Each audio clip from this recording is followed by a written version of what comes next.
രണ്ട് തരത്തിലാണ് പ്ലാന്റ്സ് അവരുടെ കുഞ്ഞുങ്ങളെ പ്രത്യുൽപാദിപ്പിക്കുന്നത്. ഏതൊക്കെ തരത്തിലാണ്? Sexual and vegetative propagation, sexual and asexual അല്ലെങ്കിൽ വെജിറ്റേറ്റീവ് പ്രൊപ്പഗേഷൻ വഴി. അപ്പോൾ ഈ ഒരു കോൺവെർക്കേഷനിൽ നോക്കി ആ കുട്ടി പറയണത് ആയ പേരര വിത്ത് തായോ അതിലും നല്ലത് എന്താണ്? കൊമ്പൊടിച്ച് നടുന്നതാണെന്നാണ്. അപ്പോൾ എല്ലാ പ്ലാന്റിന്റെയും കൊമ്പൊടിച്ച് നട്ടാൽ പെട്ടെന്നത് മണ്ണിൽ വേരുറച്ച് പിടിക്കാനുള്ളൊരു സാധ്യത വളരെ കുറവാണ് അല്ലേ? നമുക്ക് എല്ലാവർക്കും അറിയാം. ഇപ്പോൾ ചെമ്പരത്തിരൊക്കെ കൊമ്പ് കുത്തിക്കഴിഞ്ഞാൽ പെട്ടെന്ന് പിടിക്കും. അതേ സ്ഥാനത്ത് റോസിൻ്റെ ഒക്കെ ഒരുപാട് നട്ടിട്ട് നല്ലോണം കെയർ കൊടുക്കുമ്പോഴാണ് ആ കൊമ്പ് വേര് വന്ന് അതൊരു പ്ലാന്റായി മാറാം. അപ്പോൾ പേരയ്ക്ക, മാവ്, പ്ലാവ് ഇതിൻ്റെ ഒക്കെ കൊമ്പൊടിച്ച് നടാന്ന് പറയണത് അത്രയ്ക്ക് അങ്ങോട്ട് പോസിബിൾ ആയ ഒരു കാര്യമല്ല. അതുമേൽ റൂട്ട് വന്ന് അതൊന്ന് മണ്ണിൽ ആ ഒരു ഇതിൽ വരാന്ന് പറയണത് പെട്ടെന്ന് പോസിബിളായ കാര്യമല്ല. അപ്പം അങ്ങനെയുള്ള സാഹചര്യങ്ങളിൽ നമുക്ക് അത് പെട്ടെന്ന് കാക്കുകയും വേണം. അങ്ങനെയൊക്കെ ഒരു ഇത് വരുമ്പോൾ നമ്മൾ ആർട്ടിഫിഷ്യലായിട്ട്, അതായത് കൃത്രിമമായിട്ട് അതിനെ വേര് പിടിപ്പിച്ച് അല്ലെങ്കിൽ മണ്ണിൽ വളർന്നു വരുന്ന സാഹചര്യം നമ്മൾ കൃത്രിമമായിട്ട് ഉണ്ടാക്കി കൊടുക്കാൻ ശ്രമിക്കണം എന്ന് വിചാരിക്കും. അപ്പം അങ്ങനെയുള്ള രീതിയിൽ ഈ ഒരു പ്ലാന്റിനെ നമ്മൾ വളർത്തിയെടുക്കുന്ന ആ ഒരു രീതിയെ നമ്മൾ മൊത്തത്തിൽ പറയുന്നതാണ് ആർട്ടിഫിഷ്യൽ വെജിറ്റേറ്റീവ് പ്രൊപ്പഗേഷൻ. ഈ വെജിറ്റേറ്റീവ് പ്രൊപ്പഗേഷൻ എന്ന് പറഞ്ഞാൽ പ്ലാന്റിൻ്റെ ഏതെങ്കിലും ഒരു ബോഡി പാർട്സ് അല്ലെ, സ്റ്റെമ്മോ റൂട്ടോ ലീഫോ അല്ലെങ്കിൽ അണ്ടർഗ്രൗണ്ട് സ്റ്റെമ്മിൽ നിന്നൊക്കെ പുതിയൊരു പ്ലാന്റ് ഉണ്ടാവുന്നതിനെയാണ് നമ്മൾ എന്തെന്ന് പറയുക? വെജിറ്റേറ്റീവ് പ്രൊപ്പഗേഷൻ എന്ന് പറയാം. അതിൽ നമ്മൾ ഒന്ന് ഹെൽപ്പ് ചെയ്ത് കൊടുക്കുക, അതിൻ്റെ റൂട്ട്സൊക്കെ അവിടെ വരാൻ വേണ്ടി നമ്മൊന്ന് കുറച്ച് ആർട്ടിഫിഷ്യലായിട്ട് കുറച്ച് കാര്യങ്ങൾ ചെയ്തിട്ട് ആ ഒരു പ്ലാന്റിനെ നമ്മൾ റീപ്ലാന്റ് ചെയ്യുക, പുതിയൊരു ചെടിയാക്കി മാറ്റാൻ ശ്രമിക്കുമ്പോൾ ആ ഒരു പ്രവർത്തനങ്ങൾ നമ്മൾ മൊത്തത്തിൽ പറയാം ആർട്ടിഫിഷ്യൽ വെജിറ്റേറ്റീവ് പ്രൊപ്പഗേഷൻ, കൃത്രിമ പ്രജനന രീതി എന്ന് പറയും. അത് പ്രധാനമായിട്ടും 3 തരത്തിലാണുള്ളത്. 1 ലെയറിങ്, 2 ബഡ്ഡിങ്, 3 ക്രാഫ്റ്റിംഗ്. റീപ്രൊഡക്ഷൻ, പുതിയ കുട്ടികളെ ഉണ്ടാക്കുക അല്ലെങ്കിൽ പുതിയ ചെടികൾ ഉണ്ടാക്കുന്നതിന് റീപ്രൊഡക്ഷൻ പ്രധാനമായിട്ടും 2 തരത്തിലാണ്, സെക്ഷൽ ആൻഡ് എസെക്ഷൽ. എസെക്ഷലിൻ്റെ മറ്റൊരു പേരാണ് എന്ത്? Vegetative propagation. ഈ വെജിറ്റേറ്റീവ് പ്രൊപ്പഗേഷനിൽ തന്നെ നാച്ചുറൽ അല്ലാതെ നമ്മൾ കുറച്ച് കൃത്രിമമായിട്ട് നമുക്ക് വേണ്ട മാവുന്തയിൽ നിന്നും പെട്ടെന്ന് ഒരു മാവ്, വലിയ മാവായിരിക്കും അല്ലെ, നന്നായി കായ്ക്കാനാണ്, അപ്പോൾ അതിൽ നിന്നും പെട്ടെന്ന് കായ്ഫലം തരുന്ന രീതിയിൽ നമ്മൾ ആ പ്ലാന്റ് പുതുതായിട്ട് നമ്മൾ ഉണ്ടാക്കാൻ ശ്രമിക്കുകയാണെന്ന് വിചാരിക്കുക, സ്റ്റെമ്മിൽ നിന്നോ മറ്റോ. അപ്പോൾ അതിന് നമ്മൾ ടോട്ടലി മൊത്തത്തിൽ പറയുന്ന പേരാണ് ആർട്ടിഫിഷ്യൽ വെജിറ്റേറ്റീവ് പ്രൊപ്പഗേഷൻ. ഈ ആർട്ടിഫിഷ്യൽ വെജിറ്റേറ്റീവ് പ്രൊപ്പഗേഷൻ പ്രധാനമായിട്ടും 3 തരത്തിലാണുള്ളത്: layering, budding and grafting. First നമുക്ക് എന്താണ് ലെയറിങ് എന്താണെന്ന് നോക്കാം.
പേര, സപ്പോട്ട, ചാമ്പ, ബദാം, അത്തി തുടങ്ങിയ സസ്യങ്ങളിൽ മാതൃസസ്യത്തിന്റെ കമ്പുകളിൽ വേരു മുളപ്പിച്ച ശേഷം ആ ഭാഗം മുറിച്ചു നട്ട് പുതിയ തൈകൾ ഉണ്ടാക്കുന്ന ആ രീതിയെയാണ് നമ്മൾ എന്തെന്ന് പറയുന്നത്? പതിവയ്ക്കൽ അഥവാ ലെയറിംഗ് എന്ന് പറയുന്നത്.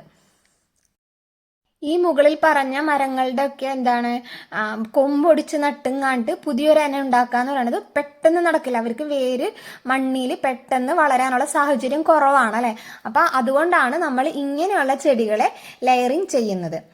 നോക്കിയാൽ ലെയറിങ് ചെയ്യണതിൻ്റെ ചിത്രമാണ് കൊടുത്തിരിക്കുന്നത്. അതിൽ ഫസ്റ്റ് നമ്മൾ എന്താ ചെയ്യേണ്ടതെന്ന് വെച്ചാൽ ആ മെയിൻ സ്റ്റെമ്മിൽ നിന്നും സ്റ്റാർട്ട് ചെയ്തിട്ടുള്ള ഒരു അധികം വണ്ണമില്ലാത്ത ഒരു തണ്ടെടുക്കാം.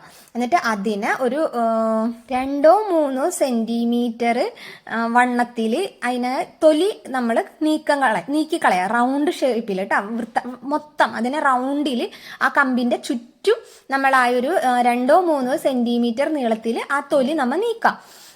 ഈ തൊലി നീക്കുന്നത് എവിടെയായിരിക്കണം? ഈ കമ്പിന്റെ നോഡ്സുകൾക്ക് ഇടയിലുള്ളതായിരിക്കണം. ഈ കമ്പിൽ 2 നോഡ്സുകൾക്ക് ഇടയിലുള്ള ഒരു ഭാഗത്തെ തൊലി ആയിരിക്കണം നമ്മൾ എന്ത് ചെയ്യേണ്ടത്? നീക്കി കളയേണ്ടത്. അത് 2-3 സെന്റിമീറ്റർ നീളത്തിൽ മാത്രം കളയാം. ഒരുപാട് ആഴത്തിലും ആവരുത്, ഒരുപാട് നീളത്തിലും ഈ ഒരു തൊലി കളയരുത്.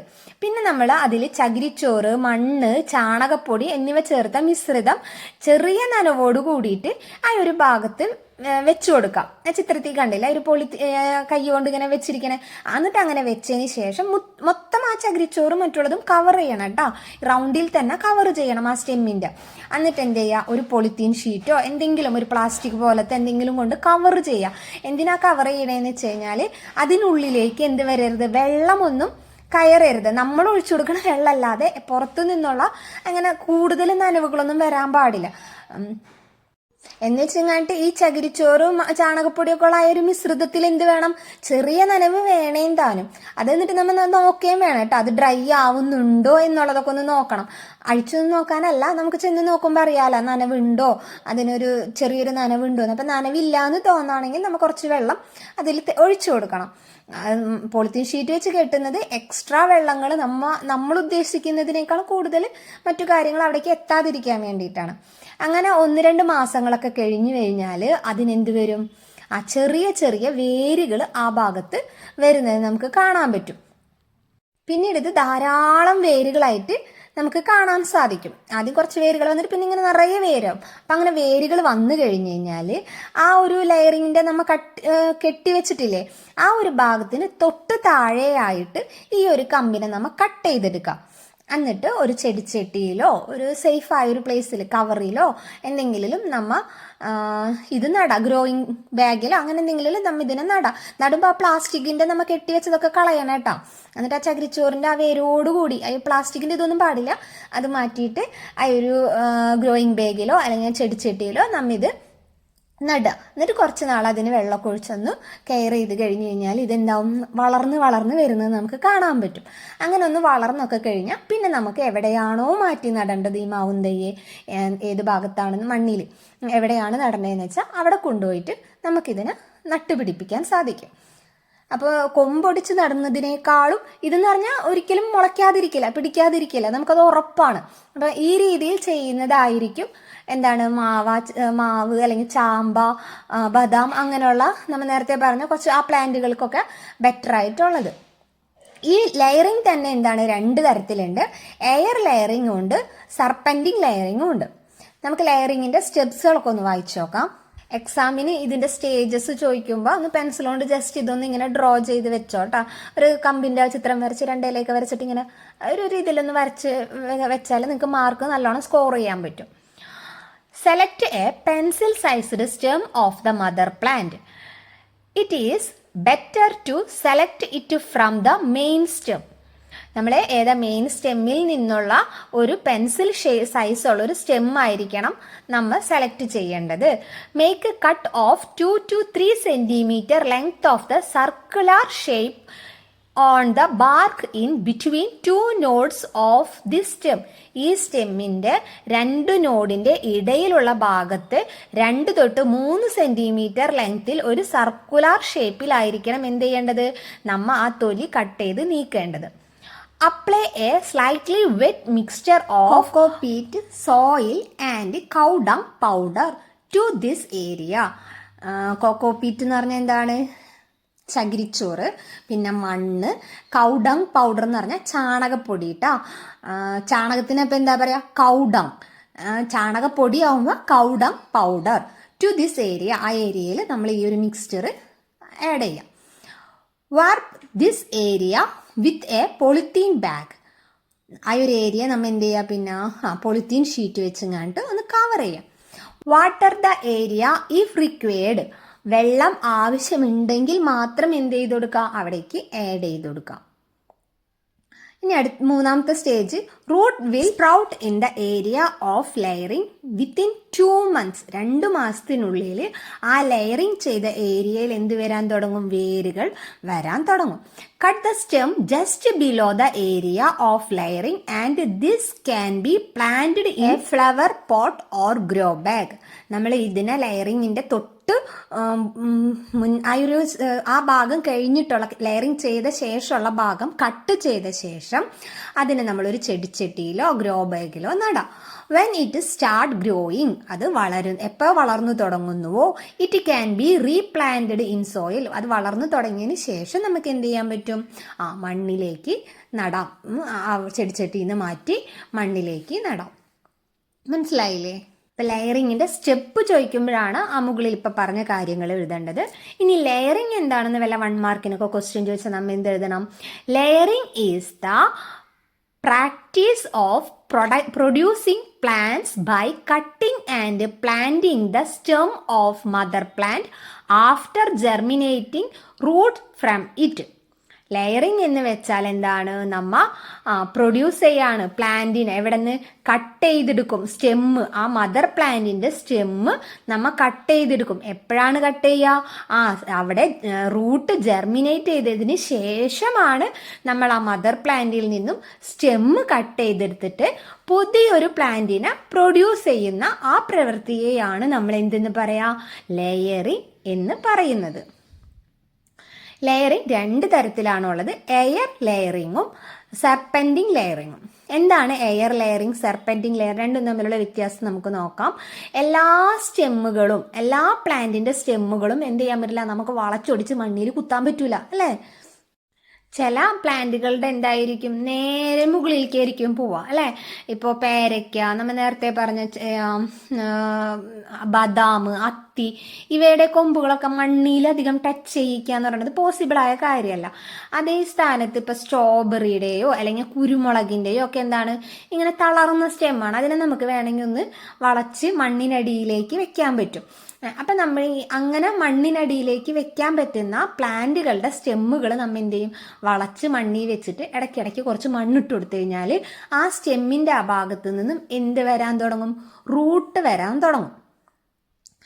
അപ്പം അങ്ങനെ ചെയ്യാൻ പറ്റുന്നതിനെയാണ് നമ്മൾ എന്തെന്ന് പറയാ, സർപ്പൻറ്റിംഗ് ലെയറിംഗ് എന്ന് പറയാം. അതേ സ്ഥാനത്ത് നമുക്ക് മണ്ണിലേക്ക് വളച്ചു പിടിക്കാൻ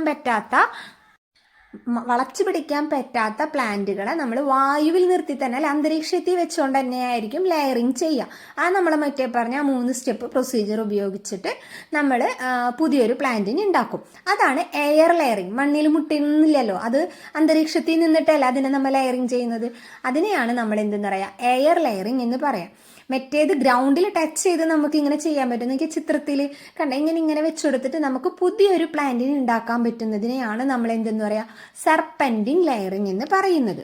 ആ മണ്ണി മുട്ടിയ ഓരോരോ പോർഷനിലും വേര് മുളച്ചിട്ട് പുതിയ പ്ലാന്റായി വന്നു, അല്ലേ? എന്നിട്ട് നമുക്കത് വേണമെങ്കിൽ ആ ഓരോ ഭാഗം വെച്ച് ആ വേരോടുകൂടി ഇങ്ങനെ അപ്പുറം കട്ട് ചെയ്ത് 3 ചെടികളായിട്ട് പുതിയ 3 പ്ലാന്റ്സ് ആയിട്ട് നമുക്ക് നട്ടുപിടിപ്പിക്കാൻ സാധിക്കും. അപ്പം മണ്ണിൽ മുട്ടി ചെയ്യുന്നതിനെയാണ്, ഗ്രൗണ്ടിലൂടെ നമുക്കിങ്ങനെ വളച്ച് വെക്കാൻ പറ്റുന്ന അങ്ങനെ പ്ലാന്റുകളെ ചെയ്യുന്നതിനെയാണ് നമ്മൾ പറയുക സർപ്പൻറ്റിംഗ് ലെയറിംഗ് എന്നും. അന്തരീക്ഷത്തിൽ വെച്ചുകൊണ്ട് തന്നെ നമുക്കത് കൊമ്പിച്ചിരി ഹാർഡായിരിക്കും, മണ്ണിലേക്ക് വളച്ച് മുട്ടിച്ച് വേര് പിടിപ്പിക്കുക എന്നുള്ളത് പോസിബിൾ ആവില്ല. അപ്പം അങ്ങനെയുള്ളതിനെയാണ് നമ്മൾ എന്തെന്ന് പറയുക, അന്തരീക്ഷത്തിൽ വെച്ചിട്ട് എയറി വെച്ചല്ല ചെയ്യുന്നത്, അപ്പം എയർ ലെയറിംഗ് എന്നും പറയുന്നത്.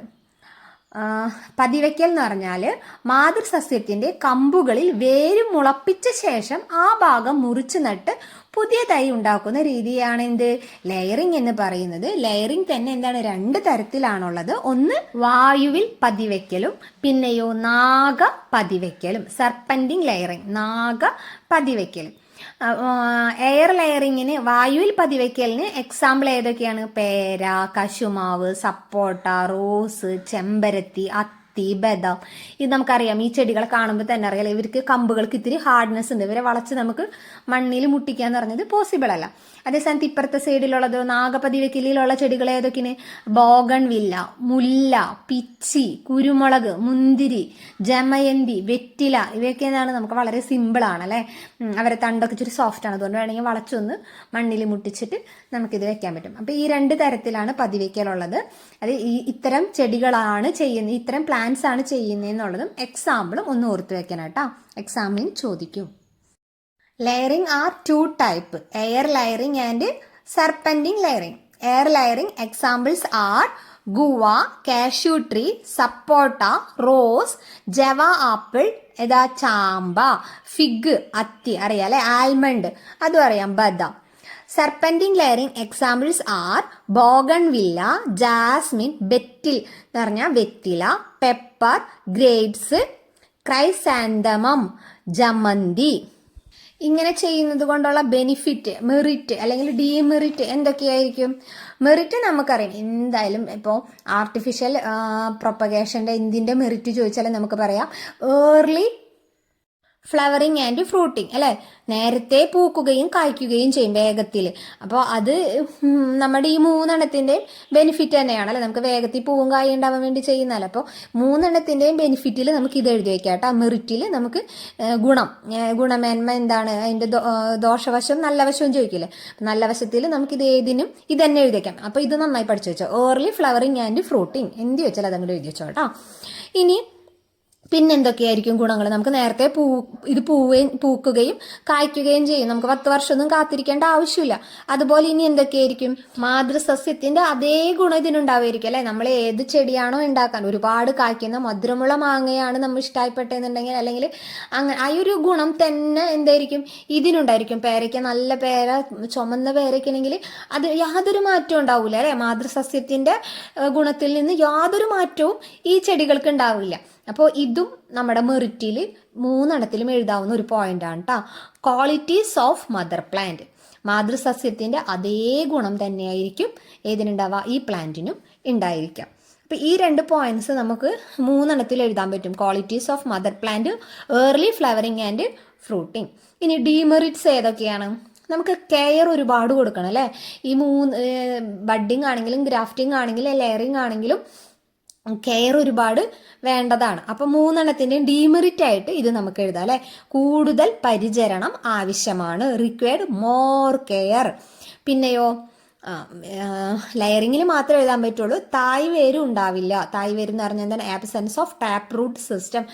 കണ്ടിട്ടില്ലേ ചെടി പറിച്ചു നോക്കുമ്പോൾ ഒരു ത്രികോണാകൃതിയിൽ ഇങ്ങനെ വേര് വലുത് പോയിട്ട് പിന്നെ അതുമ്പോൾ ഇങ്ങനെ കുഞ്ഞു വേര് പോയത്. അത് ഇങ്ങനെയുള്ള ലെയറിങ് ചെയ്ത ചെടികളിൽ എന്തായിരിക്കില്ല, ഉണ്ടാകാനുള്ള സാധ്യതയില്ല. അപ്പം absence of tap root system, layering ചെയ്തതിൽ മാത്രമാണ് കേട്ടോ ഈ പറഞ്ഞ absence of tap root system എന്നുള്ളത് എഴുതാൻ പറ്റുള്ളൂ. റിക്വയർഡ് മോർ കെയർ എന്നുള്ളത് 3 നമുക്ക് എഴുതിയേക്കാം. പിന്നെയോ small size and short life span, അത് 3 നമുക്ക് എഴുതിയേക്കാം കേട്ടാ. എന്താണ് വലിപ്പം, ആയുസ്സും എന്തായിരിക്കും അതിന് കുറവായിരിക്കും. Small size and short life span. കിട്ടിയില്ലേ? ഇത് ലെയറിങ്ങിന്റെ മാത്രമേ നമ്മൾ പറഞ്ഞിട്ടുള്ളൂ. പക്ഷെ ലെയറിങ്ങിന് ഗ്രാഫ്റ്റിംഗ്, ബഡ്ഡിങ് ഈ 3 പ്രോസസ്സിലും നമുക്ക് ഈ മെറിറ്റും ഡീമെറിറ്റും തന്നെ എഴുതി വെക്കാൻ പറ്റും. ഓക്കെ. ഇനി നമുക്ക് എന്താണ് നമ്മൾ പറഞ്ഞു, ആർട്ടിഫിഷ്യൽ വെജിറ്റേറ്റീവ് പ്രൊപ്പഗേഷനിൽ ഫസ്റ്റ് ആണ് ലെയറിങ്, ഒരെണ്ണമാണ് ലെയറിങ്, രണ്ടാമത്തെ ഗ്രാഫ്റ്റിംഗ്. എന്താണ് ഗ്രാഫ്റ്റിംഗ്? ഇപ്പം നമ്മൾക്ക് ഇവിടെ ചിത്രത്തിൽ കൊടുത്തിരിക്കുന്നുണ്ട് 2 തരത്തിലുള്ള മാങ്ങ കൊടുത്തിരിക്കുന്നു. ഒന്ന് നാടൻ മാവും പിന്നെയോ നമ്മുടെ നീലൻ മാവിനാണെങ്കിലാണെങ്കിൽ നല്ല മധുരമാണ്, അടച്ച് കായ്ക്കുകയും ചെയ്യും, നല്ലോണം മാങ്ങ ഉണ്ടാവുകയും ചെയ്യും. പക്ഷെ നാടൻ മാവാണെങ്കിലോ ഒരു പുളി രസമുള്ളൊരു മാങ്ങയാണ്. പക്ഷേ നമ്മുടെ നീലമാവ് നമ്മുടെ മണ്ണുകളിൽ പിടിച്ച് കിട്ടാന്ന് പറഞ്ഞത് നമ്മുടെ കാലാവസ്ഥയിൽ ആ മണ്ണിന് അതിൻ്റെ വേരുറപ്പിച്ച് വളരാ എന്ന് പറയുന്നത് അത്രയ്ക്ക് അങ്ങോട്ട് പോസിബിളായ ഒരു കാര്യമല്ല. പക്ഷെ നമ്മുടെ നാട്ടുമാവ് എന്താണ്, പ്രാന്തെടുത്ത പോലെ വേര് പിടിച്ച് ഇങ്ങനെ കാച്ചോളും. അത് മുളയ്ക്കാനും പിടിക്കാനൊന്നും വലിയൊരു പാടൊന്നുമില്ല. അതിന് വേരുറപ്പിച്ച് വേരൊക്കെ വളർത്തി പോകാനൊരു ബുദ്ധിമുട്ടൊന്നുമില്ല. അപ്പം അങ്ങനെയുള്ള സാഹചര്യങ്ങളിൽ നമ്മൾ എന്ത് ചെയ്യും? നമുക്കറിയാം വേര് ഏതിൻ്റെയാണ് പെട്ടെന്ന് വളരാനും ഈ കാലാവസ്ഥയ്ക്കും പറ്റുന്നത്? നാടൻ മാവിൻ്റെയാണ്. പക്ഷെ നാടൻ മാവിൻ്റെ മാങ്ങ നമുക്ക് വേണ്ട. നമുക്ക് മാങ്ങ ഏതിൻ്റെ വേണം? നീലൻ മാവിൻ്റെ വേണം. കാരണം ആ മാങ്ങയ്ക്കാണ് നല്ല മധുരമൊക്കെ ഉള്ളത്. അപ്പം ആ മാങ്ങ മതി. അപ്പം കടഭാഗം, അതായത് വേര് വരുന്ന ഭാഗം നാടന്മാവ് ആവണം, കായ്ക്കണ ഭാഗം ഏത് വേണം, നമ്മുടെ നീലമാവ് ആവണം. അങ്ങനെ ആക്കാനായിട്ട് നമുക്ക് എന്ത് ചെയ്യേണ്ടി വരും? ഈ വേരുള്ള ഭാഗം ആ നാടന്മാവിൻ്റെ എടുക്കണം, വളരുന്ന ഭാഗം ഏതിൻ്റെ എടുക്കേണ്ടി വരും? നീലമാവിൻ്റെ എടുക്കേണ്ടി വരും. മനസ്സിലാവണ്ട? അപ്പം ഈ വേരുള്ള ഭാഗത്ത് നമ്മൾ സെലക്ട് ചെയ്യുമ്പോൾ ആ ഭാഗത്തെ നമ്മൾ എന്തെന്ന് പറയാ? സ്റ്റോക്ക് എന്ന് പറയും. മനസ്സിലായ? സ്റ്റോക്ക്. ഇനി മുകളിലത്തെ പാർട്ടിനപ്പം എന്തെന്നാ പറയാ? സയൺ. സ്പെല്ലിങ് നോക്കണം കേട്ടോ. SCION, സയൺ എന്നാണ് വായിക്കാട്ട. സസിയോണൊന്നും വായിക്കേണ്ട, സയൺ. ഓക്കെ. അപ്പോൾ താഴെ വേരുള്ള ഭാഗമാണ് എന്ത്? സ്റ്റോക്ക്. മുകളിലെ ഭാഗമാണ് സയൺ. ഇവ തമ്മിൽ ഒട്ടിച്ച് വെച്ച് കഴിഞ്ഞാൽ നമുക്ക് അതിന് എന്തെന്ന് പറയാം? ഗ്രാഫ്റ്റിംഗ് എന്ന് പറയാം. ഇവ തമ്മിൽ ഒട്ടിക്കുന്നതിനെയാണ്, ഈ രണ്ട് തണ്ടുകൾ തമ്മിൽ ഒട്ടിച്ച് വെക്കുന്നതിനെയാണ് നമ്മൾ എന്തെന്ന് പറയാ? ഗ്രാഫ്റ്റിംഗ് എന്ന് പറയാം. വെറുതെ കണ്ണോണം ഒട്ടിച്ചാൽ ഇവർ ഒട്ടിപ്പിടിച്ചിരിക്കുകയില്ല, ഇത് വളരെയില്ല, രണ്ടും രണ്ട് വഴിക്ക് ഉണങ്ങിപ്പോവും. അപ്പോൾ എങ്ങനെയാണ് അത് ഒട്ടിക്കേണ്ടത്? അതിൽ ചെറിയ പ്രൊസീജിയറുകളുണ്ട്. നമ്മൾ നേരത്തെ പറഞ്ഞ പോലെ ഓരോരോ സ്റ്റെപ്പുകളുണ്ട്. അങ്ങനെ ഓരോരോ സ്റ്റെപ്പായിട്ട് നമുക്ക് നോക്കാം. ചിത്രം കണ്ടില്ലേ? ഇതാണ് നമ്മൾ ഗ്രാഫ്റ്റിംഗ് ചെയ്യുന്നത്. അടിയിൽ റൂട്ടോട് കൂടിയ, ഇതിൽ റൂട്ടൊന്നും കാണിച്ചിട്ടില്ല, പക്ഷെ റൂട്ടോട് കൂടിയിട്ടായിരിക്കും എന്തുണ്ടാവുക? സ്റ്റോക്ക് എന്ന ഭാഗം, അതായത് വേരോട് കൂടിയ ഒരു പാർട്ടിനെയാണ് നമ്മൾ സ്റ്റോക്ക് എന്ന് പറയാം. വൺ വേർഡ് ചോദിക്കൂട്ടാ. പിന്നെയോ ഒട്ടിക്കാൻ ഉപയോഗിക്കുന്ന മുകളിലെ പാർട്ടാണ് നമ്മൾ എന്തെന്ന് പറയാ? സയൺ എന്ന് പറയുന്നത്.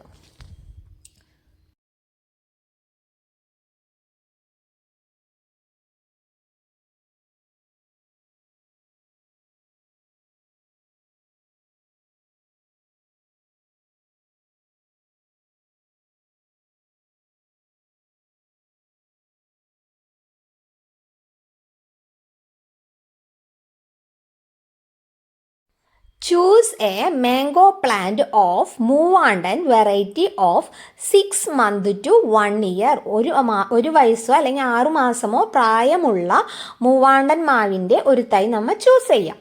This plant with root is called root stock. ആ പ്ലാന്റിന് എന്തും കൂടിയും വേണം, റൂട്ട് വേണം കേട്ടോ, അല്ലാണ്ട് വേരില്ലാണ്ടൊന്നും വലിച്ചു പറിച്ചെടുക്കാനല്ല പറഞ്ഞത്. ആ റൂട്ടോട് കൂടിയിട്ടുള്ള ആ പ്ലാന്റ് ആണ്. അപ്പം നമുക്കതിന് എന്തെന്ന് പറയാം? സ്റ്റോക്ക് എന്ന് പറയാം. Cut a stem that has the same size of the rootstock from a highly yielding tree of Neelam varieties. അപ്പം നമ്മൾ എന്ത് ചെയ്യണം? കട്ട് ചെയ്തെടുക്കുക. ഏത്? നീലം മാവിൻ്റെ നമ്മൾ റൂട്ട് സ്റ്റോക്ക് സെലക്ട് ചെയ്തില്ലേ? ഒരു മൂവാണ്ടൻ മാവിൻ്റെ ഒരു റൂട്ടോട് കൂടിയിട്ടുള്ള ഒരു പ്ലാന്റ് എടുത്തില്ലേ?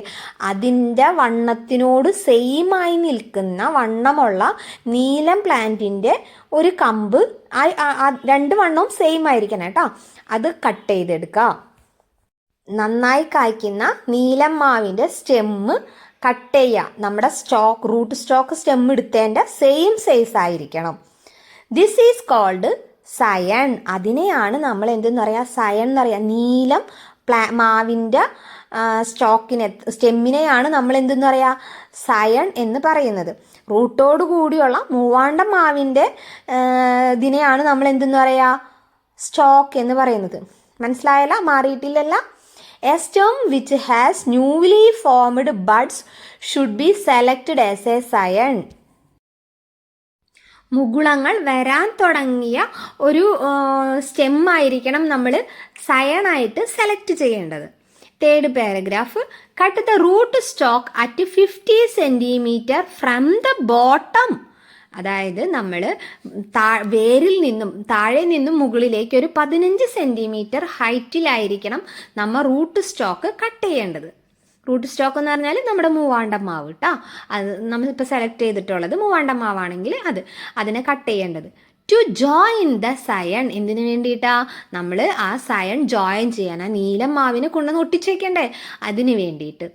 Make A 4 centimeter deep cut along the center of this root stock using a knife. നല്ല മൂർച്ചയുള്ള കത്തി യൂസ് ചെയ്തിട്ട് 4 centimeter ആഴത്തിൽ നമ്മൾ എന്ത് ചെയ്യണം? ആ റൂട്ട് സ്റ്റോക്കിനെ കട്ട് ചെയ്യണം. സെൻറ്ററിൽ നിന്ന്, സൈഡിലും ഇതിലൊന്നായിട്ടല്ല, സെൻറ്ററിൽ കൂടി കട്ട് ചെയ്യണം. Make a tapered cut on both sides at the bottom of scion as shown in figure. ചിത്രത്തിൽ കാണിച്ച പോലെ ഈ സൈഡിലുള്ള ചിത്രം കേട്ടാ, ഒരു രണ്ട് ചെടിക്കൊമ്പ് പോലെ മാത്രം കാണിച്ചിട്ടില്ല, ആ ചിത്രത്തിൽ കാണിച്ച പോലെ, അല്ലെങ്കിൽ ടീച്ചർ നേരത്തെ കാണിച്ചെന്ന ആ ചിത്രത്തിൽ കണ്ടില്ലേ, ടോപ്പ് സയണായിട്ട് സെലക്ട് ചെയ്ത് എൻ്റെ ഭാഗം കട്ട് ചെയ്ത് വെച്ചിരിക്കുന്നുണ്ടല്ലേ, രണ്ട് സൈഡ് ഇങ്ങനെ കട്ട് ചെയ്തിട്ട്, അതുപോലെ അതിൻ്റെ അടിഭാഗം bottom side tapered cuts on both side of the bottom of cycle എന്ന് വെച്ചാൽ ഇങ്ങനെ ചെരിച്ച് ഇങ്ങനെ ഒരു ചെരിച്ച് കട്ടിങ് ഇല്ലേ, അതുപോലെ കട്ട് ചെയ്ത് കൊടുക്കണം. Insert the cyan into the gap made this root stock and bind it with a polythene tap. നമ്മൾ എന്ത് ചെയ്യുക, ആ സയൺ നമ്മൾ ഇപ്പോൾ രണ്ട് സൈഡും കട്ട് ചെയ്തൊരു ഷാർപ്പ് പോലെ ഒരു എൻഡിങ് ഒക്കെ വന്നിട്ടുണ്ടായിന്, അതിന് നമ്മൾ എവിടേക്ക് വെച്ച് കൊടുക്കണം, നമ്മുടെ റൂട്ട് സ്റ്റോക്കിൻ്റെ നമ്മൾ ആദ്യം കട്ട് ചെയ്തില്ലേ 4 സെൻറ്റിമീറ്റർ ഡീപ്പായിട്ട്, ആ ഗ്യാപ്പിലേക്ക് വെച്ച് കൊടുത്തിട്ട് ഒരു പൊളിത്തീൻ ടാപ്പ് വെച്ചിങ്ങാട്ട് കവർ ചെയ്യണം. ബൈൻഡ് ചെയ്യാന്ന് വെച്ചാൽ ചുറ്റാം അല്ലെ, ബൈൻഡ് ചെയ്യണം. Once the scion get joined with the stock and begin to grow. അപ്പം എന്ത് സംഭവിക്കും, സയൺ സ്റ്റോക്കിനോട് ഒട്ടി വളർന്നു കഴിഞ്ഞാൽ എന്താ, the slapping can be replaced at the more convenient place. നമുക്ക് സ്യൂട്ടബിൾ ആയ ഒരു സ്ഥലത്തേക്ക് നമുക്ക് ഈ പുതിയ ചെടിയെ നടാം അല്ലേ. ഇപ്പം അത് സൈക്കിളും സ്റ്റോക്കും തമ്മിൽ ഒന്നിച്ചായി അല്ലേ. അപ്പോൾ വേരാരുതായിരുന്നു, മൂവാണ്ടൻ്റെയും മുകൾ വശം നീലമാവിൻ്റെയും നമുക്ക് കിട്ടി. അപ്പോൾ ആ പ്ലാന്റ് വളർന്നു കഴിഞ്ഞ് എന്ത് സംഭവിക്കും, നമുക്ക് ഒരുപാട് ഫലങ്ങൾ തരുന്ന നല്ലൊരു നീലമാവായി മാറും. അതിൻ്റെ വേര് പിടിക്കാനായിട്ട് എളുപ്പത്തിന് വേണ്ടിയിട്ടാണ് നമ്മൾ ആരെ ചൂസ് ചെയ്തത്, നാടൻ മാവിനെ ചൂസ് ചെയ്തത്. അപ്പം നമ്മുടെ പല ചെടികളും അങ്ങനെ ചെയ്യാം അല്ലേ. ഇപ്പോൾ റോസ്, അങ്ങനെ ഒരുപാട് എക്സാമ്പിൾസ് ഉണ്ട്. വേര് നമ്മുടെ ഈ കാലാവസ്ഥയിൽ പിടിക്കാൻ ബുദ്ധിമുട്ടുള്ള പല ചെടികളെയും നമുക്ക് ഇങ്ങനെ ഈ ഗ്രാഫ്റ്റിംഗ് വഴി നമുക്ക് എന്ത് ചെയ്യാൻ പറ്റും, നമ്മുടെ നാട്ടിൽ ഉണ്ടാക്കാൻ സാധിക്കും. അതൊരു ബെനിഫിറ്റ് അല്ലേ. അപ്പോൾ എന്താണ് കൊമ്പൊട്ടിക്കൽ അഥവാ ഗ്രാഫ്റ്റിംഗ്?